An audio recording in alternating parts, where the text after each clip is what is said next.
Obrigado pela companhia em mais essa entrevista coletiva. Nessa edição nós conversaremos com o deputado estadual Ezequiel Fonseca, pelo Partido Progressista. Obrigado pela gentileza em poder comparecer aqui, deputado, acerca das explicações ao povo de Mato Grosso. Eu que agradeço por mais esta oportunidade aqui na TV Assembleia.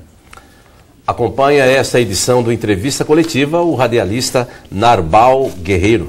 Obrigado, Narbal, pela companhia. Obrigado, Adão, pelo convite e também meus cumprimentos a toda a audiência da TV Assembleia e ao deputado Ezequiel Fonseca. Deputado Ezequiel Fonseca, 2013 indo embora, 2013 nascendo. O que foi possível fazer de ações concretas da parte do deputado Ezequiel Fonseca? Olha, eu analiso sempre o estado do Mato Grosso, mas lógico, com foco mais na região oeste do Mato Grosso, onde é a região que nós residimos e que tive ali o maior número de votos. Nós temos como ponto fundamental o avanço naquela região da Unemate, o curso de medicina que foi implantado lá na Unemate em Cáceres, um trabalho não apenas do deputado Ezequiel, mas do deputado Pedro Henry, do governador Silval Barbosa, que havia feito um compromisso com a nossa região e pôde então cumprir um compromisso político que havia feito com o Partido Progressista, com os deputados daquela região, também o deputado Antônio Zambuja, o deputado Ayrton Português, o deputado Pedro Henry e nós. Então nós colocamos como sendo este avanço, esta conquista, uma das maiores da nossa região e certamente isso ajuda o estado de Mato Grosso, que contava apenas com a Faculdade de Medicina da UNIC e da UFMT, duas, né? Nós conseguimos avançar então, a terceira sendo lá no município de Cáceres, através da Unemate. O curso já é uma realidade, nós já temos lá 30 alunos trabalhando, já foi estudando, já foi o primeiro semestre, e nós estamos assim, muito felizes com isso e colocando isso como uma maior conquista daquela região. Agora, isso deve impulsionar e muito, digamos, o desenvolvimento local, quer na economia, em todos os segmentos, né? Não temos dúvida disso. A Unemate, ela se fortalece cada vez mais em Cáceres, é uma universidade que já existe há mais de 30 anos, formando ali profissionais de diversas áreas, e como nós estamos numa região de fronteira, como nós temos N problemas, e nós sabemos também que Mato Grosso hoje enfrenta um problema de saúde muito grave, e um dos maiores problemas é a falta do profissional. Nós acreditamos muito que vai fazer um diferencial e vai poder contribuir com o desenvolvimento do estado de Mato Grosso na área da saúde, na área de conhecimento e na melhoria, certamente, em todos os setores. Só um pouquinho, Narbal, só mais uma pergunta nesse quesito aí. Além dessa questão da educação, que foi uma luta em conjunto, o senhor destacou bem, quais os outros setores que sofreram, digamos, um choque de presença dos deputados na região, aqui na Assembleia Legislativa? Nós temos, esse foi o fator de crescimento, né, de positivo, mas nós temos na região um problema grave, que é o problema das estradas. Certo. Nós temos a MT 175, a MT 170, a MT 250, a MT 248, que liga Cacho até Araputanga, Araputanga-Jauru, Caramujo até o município de Salto do Céu, passando por Curvelândia, Rio Branco, Lambari do Oeste, e com isso nós estamos tendo dificuldade. Essas rodovias são rodovias ainda que foram construídas, inauguradas na época ainda do governo, no início do governo Jaime Campos, e já tem mais de 20 anos, e ela não vem tendo a sua manutenção. Isso tem dado um desgaste para o governo, Silval Barbosa, para os deputados da região, muito grande. O que acontece? O governo esqueceu de asfaltar, recuperar os asfaltos da região? A verdade é que não houve a manutenção.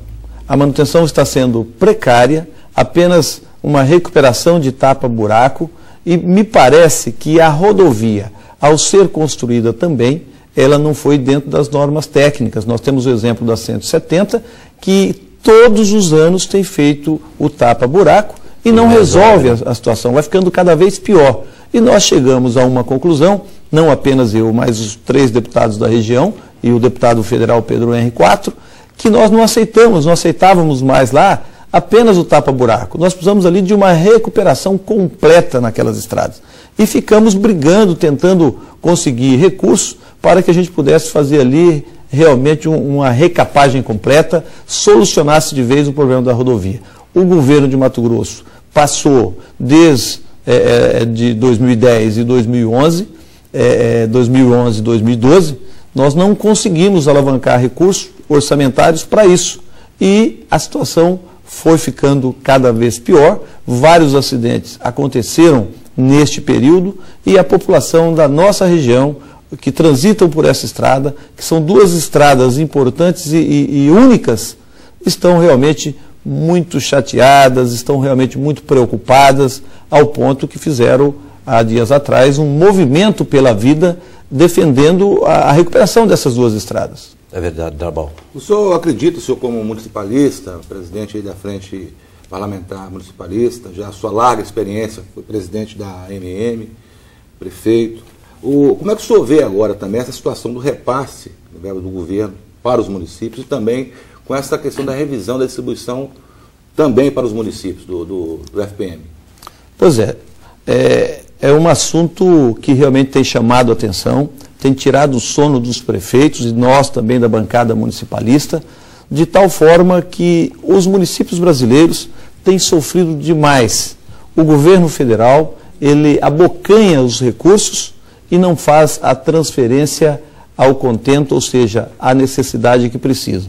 Nós sabemos que hoje começa um programa, principalmente os programas sociais, começa lá no governo, ele faz toda aquela movimentação e tem casos que tem município que recebe de alguns programas do governo R$500, o que realmente não dá para fazer nada, e a responsabilização... R$500? A responsabilização fica onde? Fica lá na ponta, fica lá no município, fica exatamente onde está o problema. E existe um movimento entre os prefeitos, não apenas do Mato Grosso, mas do Brasil inteiro, e antes de assinar qualquer convênio com o governo federal, avaliar realmente se este convênio não é um tiro no pé. Nós temos, por exemplo, o governo federal criou os agentes comunitários de saúde.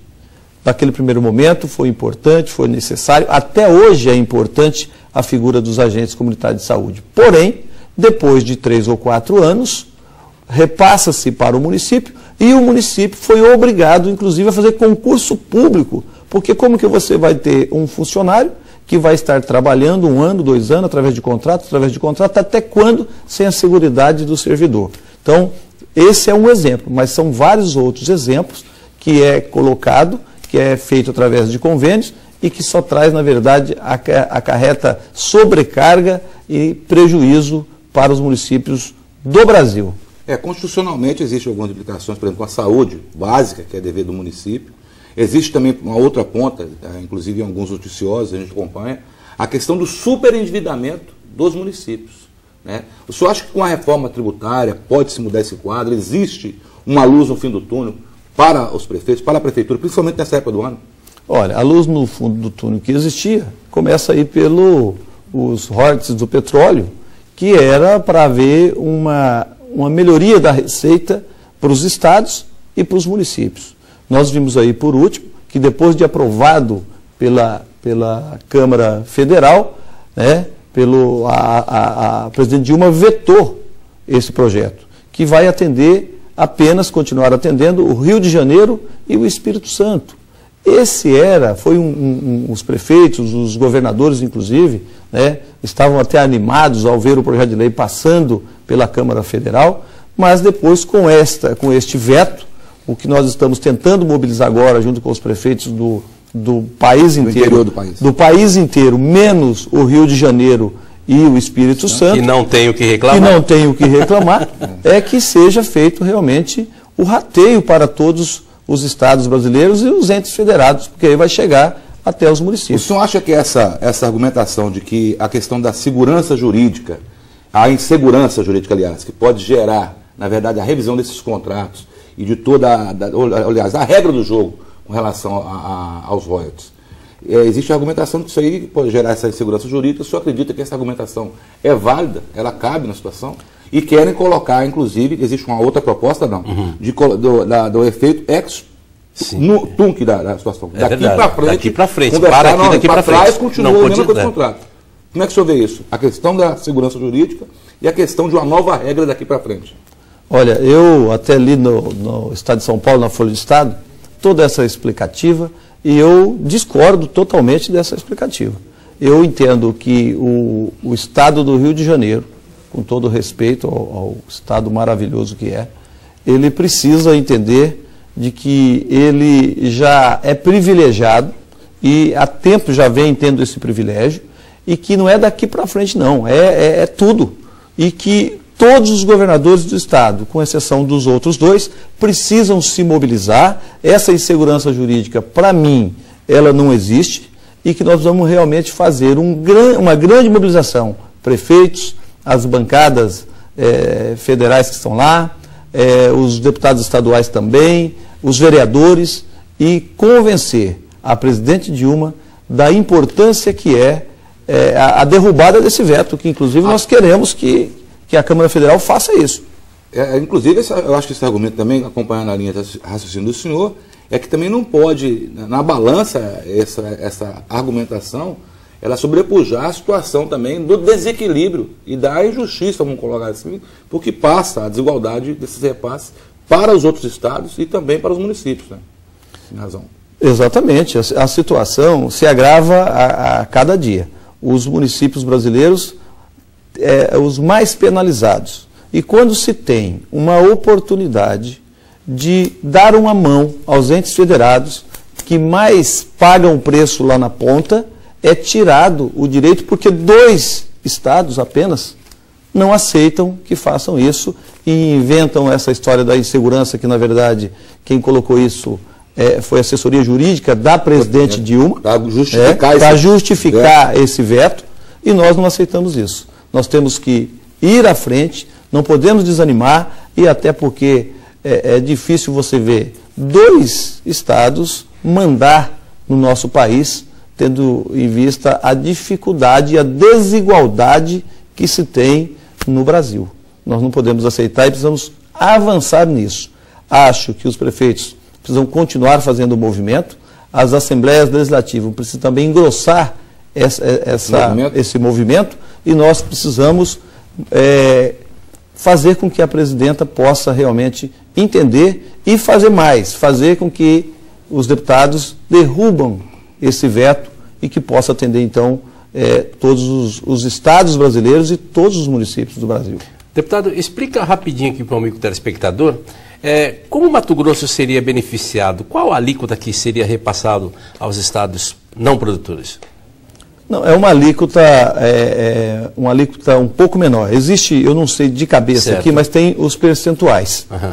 Nós diríamos assim, que Mato Grosso estaria recebendo, a cada município do Mato Grosso, estaria recebendo uma média aí de pelo menos mais um duodécimo, mais um FPM. Sim, então, teria aí o 13º para os municípios de Mato Grosso. Em torno de 300 milhões, me parece, eu ouvi falar, Mato Grosso. Para Mato Grosso, sim, para Mato Grosso. Você tira a fatia do Estado, e dividiria, então, para os municípios. Por exemplo, um município que arrecada 1 milhão por mês, ele teria, em média, um 13º, que seria mais 1 milhão no final do ano, ou seria mês a mês, seria mais ou menos isso. O que representa muito para os municípios de Mato Grosso. E muito pouco nesse bolo. E muito pouco nesse bolo, exatamente. Existe um município no Mato Grosso que tem uma arrecadação menos de R$800 mil.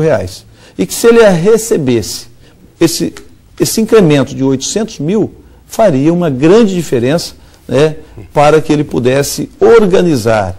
Não digo folha de pagamento, porque hoje nós não temos basicamente mais esse problema, mas nós já temos informação que pode ser, se continuar como está, a presidente Dilma não acudir nesse fechamento de ano igual foi feito no ano passado, vai ter município que vai ficar prejudicado com a folha de pagamento, sem poder fechar o ano com a folha de pagamento. Deputado, a impressão que se tem é que o municipalismo em nível nacional, toda a organização, dos municípios brasileiros, não conseguiu uma boa interlocução com o governo Dilma, nem uma boa conversa, pouquíssimos resultados.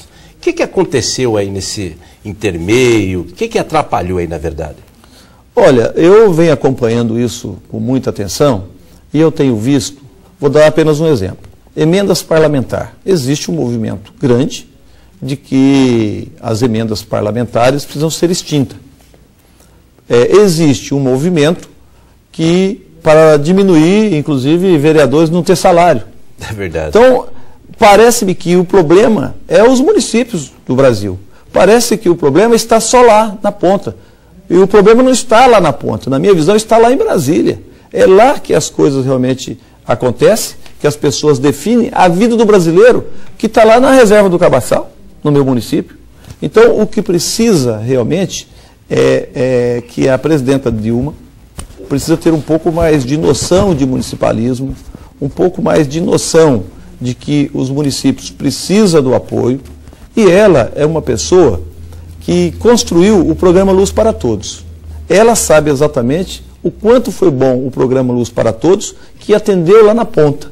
Então, baseado neste programa, ela precisa sensibilizar e entender que o povo brasileiro precisou de energia, mas ele precisa também de energia, ele precisa da estrada, ele precisa do medicamento, ele precisa do transporte escolar, da segurança. Ele precisa da segurança pública, que, diga-se de passagem, Naquela... está um caos no país inteiro, não é apenas no Mato Grosso. Mas a região do senhor melhorou aí com a chegada do Exército ali, ou não? Na região, aquilo na verdade, eu até quero falar desse assunto, porque na verdade está se preparando o investimento na fronteira, ainda nós não temos ainda nenhum reflexo de melhoria nenhum, é possível que aconteça isso no futuro, mas até o momento ainda está mais na organização ainda, mas nós não sentimos diferença ainda na região de fronteira. Aquém daquela necessidade. Muito aquém daquilo que nós estamos esperando diariamente ali. Com relação à gestão do governo do Estado, e agora nós tivemos aí o Tribunal de Contas rejeitando as contas da saúde e da educação, duas partes importantes. Como é que o senhor vê esse comportamento? O comportamento que eu vejo do Tribunal de Contas, e eu sempre discuti isso quando na presidência da AMM, é que muitas vezes o Tribunal de Contas ele faz avaliação, está correto, ele avalia papel, ele avalia números e muitas vezes ele não olha os acontecimentos na real, vamos dizer assim.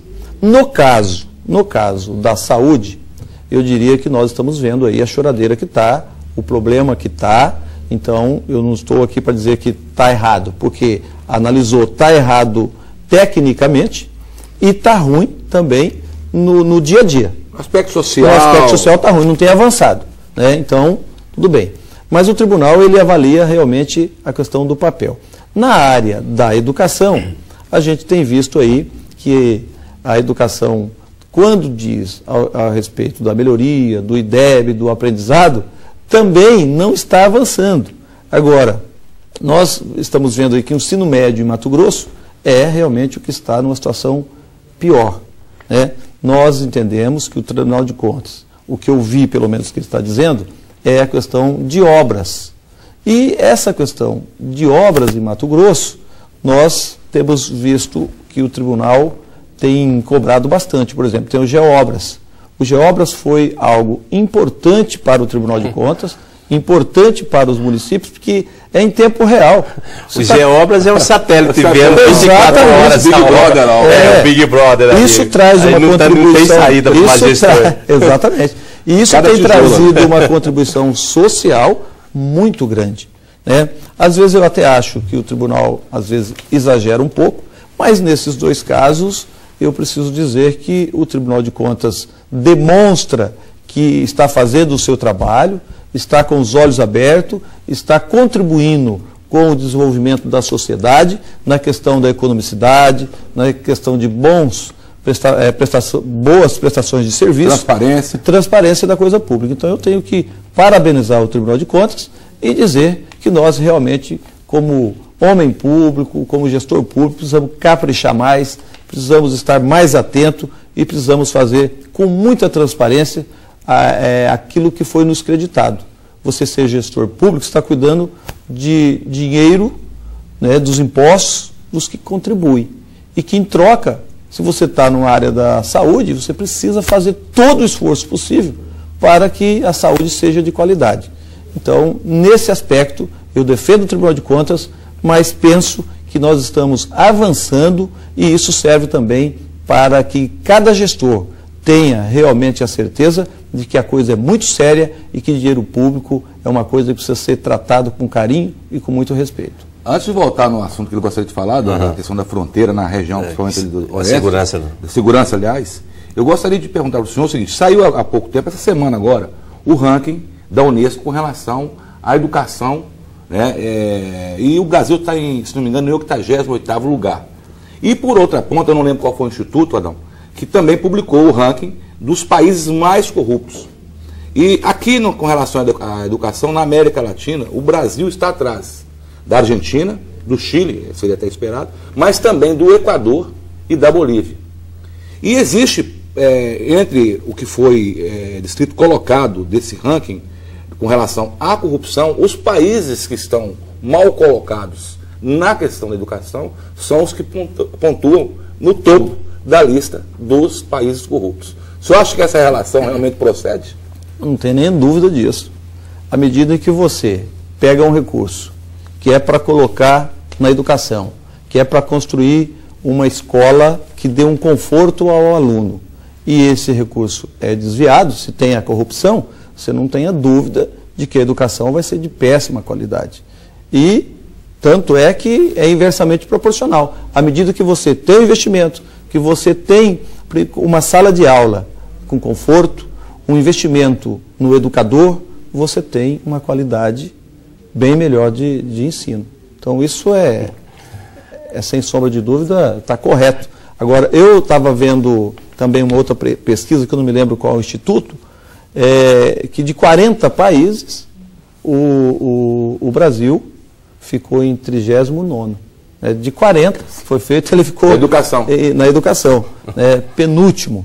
Então, nós realmente temos que parar e analisar. Nós estamos no caminho certo? Nós estamos. Nós precisamos fazer uma modificação nessa questão. E hoje nós temos mais um agravante. Hoje o sistema que o Mato Grosso usa, que o Brasil usa, eu não sei outros estados, quero fazer um levantamento disso, é o da escola ciclada. Qual que é a escola ciclada? É aquela escola que não é daquele tempo nosso, Adão, que você ia na escola, que você tinha que fazer sua tarefa, que você tinha a semana de prova, que você reprovava. Hoje o aluno não reprova mais. Hoje acabou a reprovação. Amarra, né? Hoje o professor, ele já não tem mais, ele tem que ser muito bom para ele ter um domínio de sala de aula. Porque caso ele não consiga isso, ele não avança. A educação não avança. E com isso nós temos visto que aluno de 6ª, 7ª e até 8ª série tem dificuldades até na leitura. Então, eu posso até ser até criticado nessa minha visão, mas eu vejo com dificuldades, esta escola ciclada avançar. Se você não tem como cobrar do seu aluno, se você não tem como fazer com que ele seja avaliado lá na frente, é impossível de você ter uma educação de qualidade, um aluno que conheça os números da matemática, um aluno que saiba pelo menos a tabuada, um aluno que saiba pelo menos fazer uma leitura. Cidadania mesmo. Exatamente. Então, eu discordo, inclusive, da escola ciclada que está implantada aí. Bom, deputado, é o seguinte, nós temos aqui 2 temas polêmicos. Um é o deputado Pedro Henry, a situação dele agora, e como é que vai ficar, isso a gente pode falar por último. E um outro é justamente o repasse à saúde para os municípios da sua região. Qual que é a situação espelhada lá na saúde e quantos municípios estão na pendenga por falta de repasse? A maioria dos municípios estão com falta de repasse. Os consórcios também estão com falta de repasse. O que é que deu toda essa polêmica? No passado, com o advento aí dos PSFs, o governo federal ele passa um recurso para o município que organizar os PSFs. O que é os PSFs? É a saúde básica, é o mínimo que o município precisa fazer lá na ponta.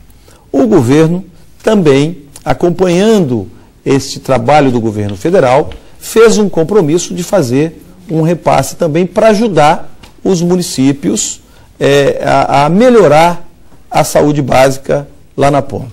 O que aconteceu é que este repasse, ele não é um repasse obrigatório de fazer esse repasse.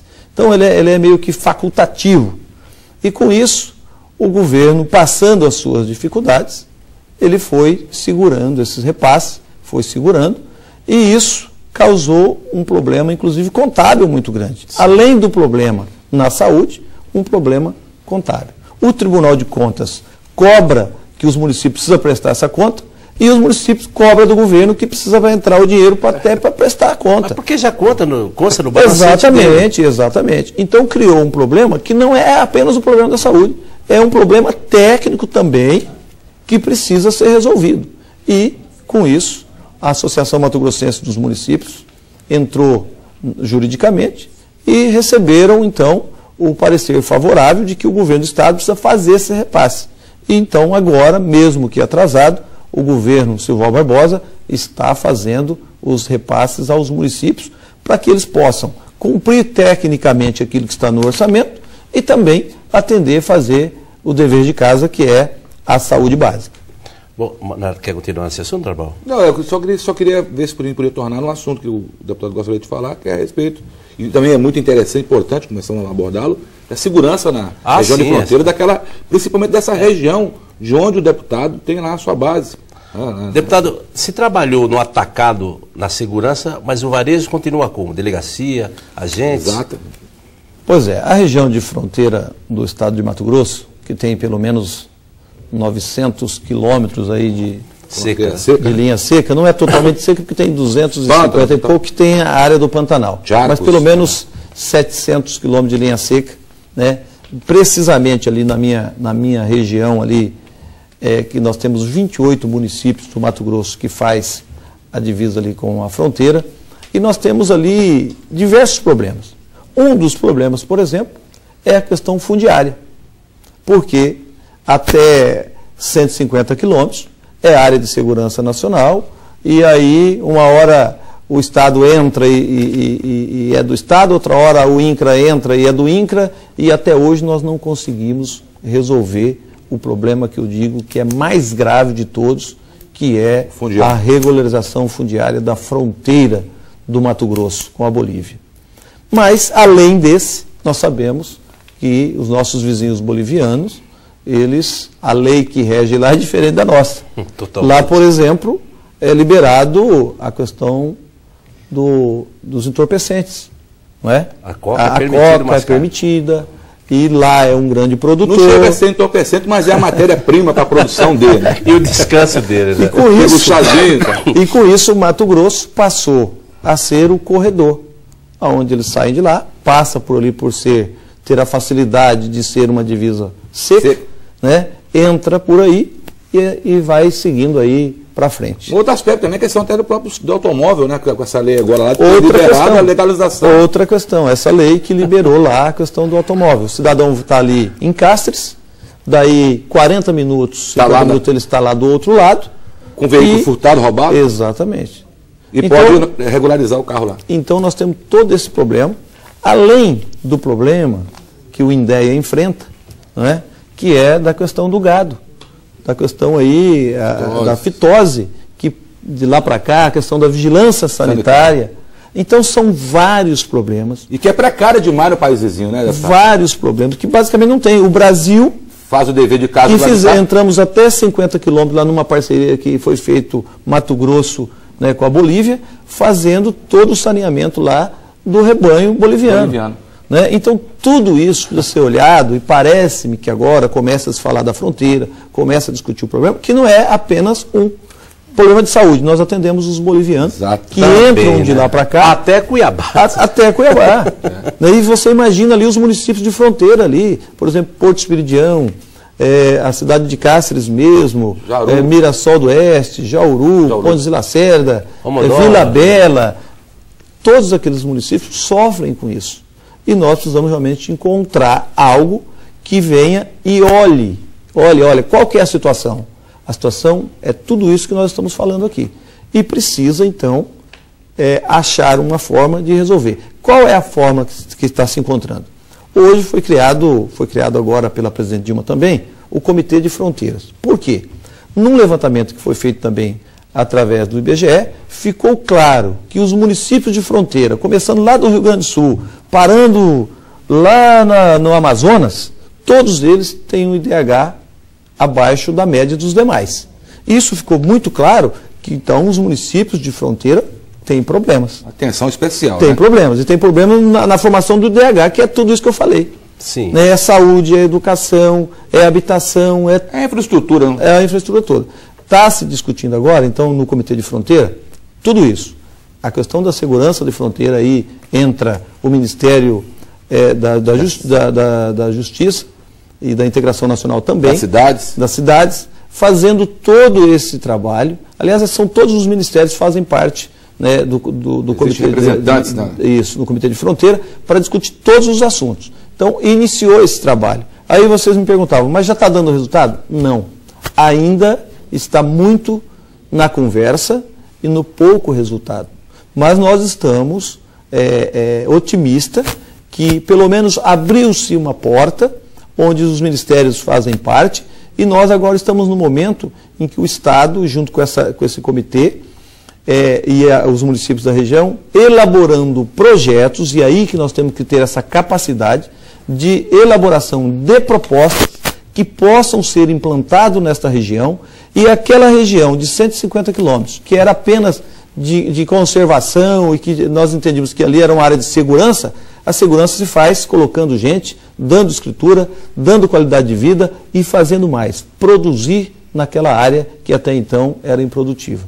É isso que nós esperamos, esses os projetos que nós estamos apresentando, de tal forma a resolver realmente com garantia, com segurança, o problema da fronteira aqui, no caso de Mato Grosso, com o Brasil e com a Bolívia.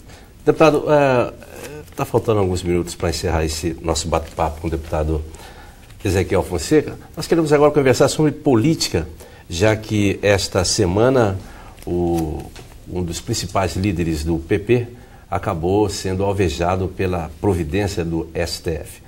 Eu quero saber do senhor se isso mexe de alguma forma com a estrutura partidária, se o partido já se reuniu para avaliar a situação, como está? Nós temos nos reunido todos os meses, o Partido Progressista faz uma reunião. Hoje a liderança do Partido Progressista é o deputado Pedro Henrique, que é o presidente do nosso partido, deputado federal, já por vários mandatos, o deputado Antônio Azambuja, que permaneceu no Partido Progressista após o desmembramento da criação do PSD, e o deputado Ezequiel Fonseca, com o primeiro suplente do estadual Delcimar e do federal o deputado Neri Geller.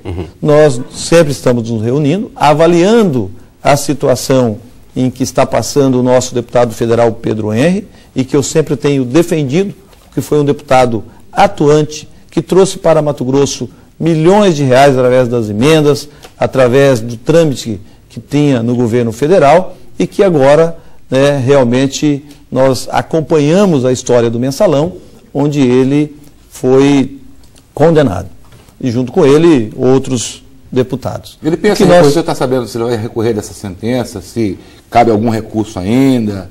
Ele vai à Corte Internacional, como exatamente como ele foi falando, porque aqui no Brasil, última instância, Supremo, né, instância maior. Não tenha dúvida disso. Não apenas eles, mas os outros também já estão trabalhando nisso, né? Entendem eles que há várias brechas, tendo em vista, por exemplo, que essa história do Mensalão foi discutido lá na Câmara Federal e alguns foram condenados, outros, antes de serem condenados, já renunciaram aos seus mandatos, e todos nós, mato-grossenses, assistimos que o tempo todo o deputado Pedro Henrique foi combativo, demonstrando ali, desde o início, que não renunciaria e que provaria a sua inocência, como aconteceu que foi absolvido lá pela Câmara Federal. Acontece que após isso, né, teve o outro lado, que um é o lado político e o outro é o lado jurídico, e que por um entendimento do Supremo levou-se à votação e deu aí para o deputado Pedro Henry a penalidade que nós já conhecemos, para o Zé Dirceu e para tantos outros aí que participaram do mensalão. O que ficou discutido e que o nosso Partido Progressista estamos falando são dois assuntos. Primeiro é que o deputado Pedro Henry vai recorrer, ele acha que tem os direitos dele e é justo, então ele vai recorrer e cuidar dessa questão. O outro é a questão do partido, que nós vamos continuar trabalhando, vamos continuar defendendo aqueles pontos de vista que nós acreditamos e que nós queremos fazer que o Partido Progressista possa ou continuar contribuindo com o governo, como vem fazendo, com duas secretarias, ou se o governo também, nesse momento de transição, de troca de secretaria, se entender que o Partido Progressista não é interessante, não há necessidade, nós também, útil, né? Não é útil, nós também estamos prontos, né, para continuar o nosso trabalho da forma que nós entendemos e da forma que nós achamos que nós podemos contribuir com o crescimento, com o desenvolvimento do Estado de Mato Grosso. Só uma última pergunta. Delcimar vem mesmo para a Assembleia, na suplência ou não? O Delcimar é o segundo suplente do Partido Progressista. Havendo a vaga, no momento em que ele, como segundo suplente, está, ele poderá assumir. É um direito dele. Bom, encerrando aqui esse nosso bate-papo, deputado, a gente sabe que o ano 2013 praticamente está começando. Queria que o senhor deixasse uma mensagem para os mato-grossenses acerca da expectativa desse novo ano. Eu quero agradecer o Estado de Mato Grosso, que nos deu a oportunidade de estar aqui nesta casa, e dizer que eu estou muito otimista para 2013. Acho que nós já pagamos um grande preço durante esse período e que agora as coisas precisam avançar.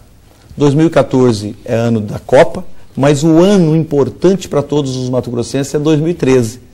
Nós temos muitas coisas que vão estar acontecendo, muitos recursos vão estar entrando no Estado de Mato Grosso, porque a Assembleia Legislativa aprovou aqui nesta casa vários recursos que vão estar entrando aqui e as rodovias vão melhorar, as habitações vão estar acontecendo, as obras da Copa vão estar saindo e nós esperamos então que 2013 seja o grande ano para a população mato-grossense, em todos os setores. E quero então deixar aqui um abraço especial e um 2013 de muitas realizações para todos os mato-grossenses. Obrigado pela entrevista, deputado. Eu que agradeço. Acompanhou essa entrevista coletiva Narbal Guerreiro. Obrigado, Narbal. Obrigado, Adão. Parabéns aí pela estreia, foi brilhante. Obrigado, deputado, pela oportunidade também. Eu que agradeço. Aos telespectadores aí, os nossos cumprimentos e um bom ano. Nesta edição do Entrevista Coletiva, nós conversamos com o deputado Ezequiel Fonseca, do Partido Progressista. Obrigado pela companhia em mais essa entrevista coletiva. Até a próxima, se Deus quiser.